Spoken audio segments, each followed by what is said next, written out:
Hi everyone, Reach Academy presents year-long course 25 to 26 batch. Year-long course அப்படிங்கிறது என்ன?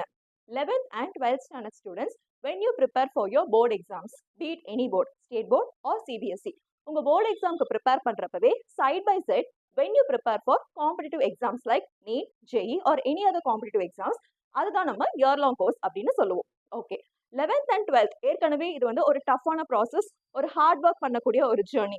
இதுல வந்து சைட் பை சைட் சைமல்டேனியஸா நம்ம காம்படிட்டிவ் எக்ஸாம்ஸ்க்கு ப்ரிப்பேர் பண்ண முடியுமா, ரொம்ப டஃப்பா இருக்குமா, ப்ரெஷர் ஆயிடுமா அப்படின்னு நிறைய பேருக்கு வந்து இது ஒரு கொஸ்டினா இருக்கு.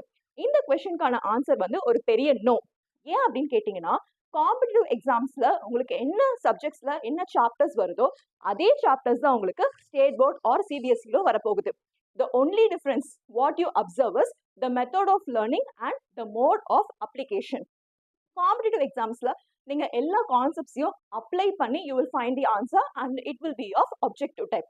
பட் இங்க வந்து உங்களோட ஸ்டேட் போர்ட் ஆர் சிபிஎஸ்இ போர்ட்ல நீங்க வந்து அப்படியே டிஸ்கிரிப்டிவ் டைப்பா வந்து அட்டென்ட் பண்ணுவீங்க. ஸோ இதுதான் வந்து மெயின் பெரிய டிஃப்ரென்ஸ்.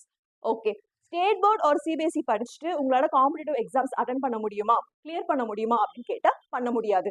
பட் காம்படிட்டிவ் எக்ஸாம் மட்டும் படிச்சுட்டு உங்களோட ஸ்டேட் போர்ட் ஆர் சிபிஎஸ்இ எழுத முடியும், கிளியர் பண்ண முடியும், நல்ல மார்க்ஸ் ஸ்கோர் பண்ண முடியுமா அப்படின்னு கேட்டா கண்டிப்பா முடியும். பிகாஸ் முன்னாடியே சொன்ன மாதிரி ரெண்டுத்துக்குமே சேம் சாப்டர்ஸ் தான் இருக்க போது. அந்த மெத்தட் ஆஃப் லேர்னிங்கை நீங்க இங்க அண்டர்ஸ்டாண்ட் பண்ணி அப்ளை பண்ணி படிக்கிறப்போ ஸோ சைட் பை சைட் இங்க காம்படிட்டிவ் எக்ஸாம்ஸ்லயும் நிறைய மார்க்ஸ் உங்களால ஸ்கோர் பண்ண முடியும். அதே டைம் உங்களால வந்து ஸ்டேட் போர்ட் ஆர் சிபிஎஸ்இயும் நிறைய மார்க்ஸ் ஸ்கோர் பண்ண முடியும். ஸோ இதுதான் இயர் லாங் கோர்ஸ் அப்படிங்கிறது. இந்த இயர் லாங் கோர்ஸ் வந்து எப்போ நடக்க போகுது அப்படின்னா மார்ச் 9th நடக்க போகுது. கிளாஸஸ் வந்து எத்தனை நாள் ஒன் வீக்ல இருக்கும், டைமிங்ஸ் என்ன, இந்த கிளாஸஸ்ல வந்து நம்ம என்ன பண்ண போறோம், டெஸ்ட் எல்லாம் எப்படி இருக்கும், இன்னும் நிறைய இன்ஃபர்மேஷன் நீங்க தெரிஞ்சுக்கணும். ஒரு வேற ஏதாவது கொஸ்டின்ஸ் உங்களுக்கு இருக்கு அப்படின்னா கீழே நம்பர் டிஸ்பிளேல கொடுத்துருக்கோம், அந்த நம்பர் கால் பண்ணி உங்களோட இன்ஃபர்மேஷனை கேட்டுக்கோங்க. தேங்க்யூ.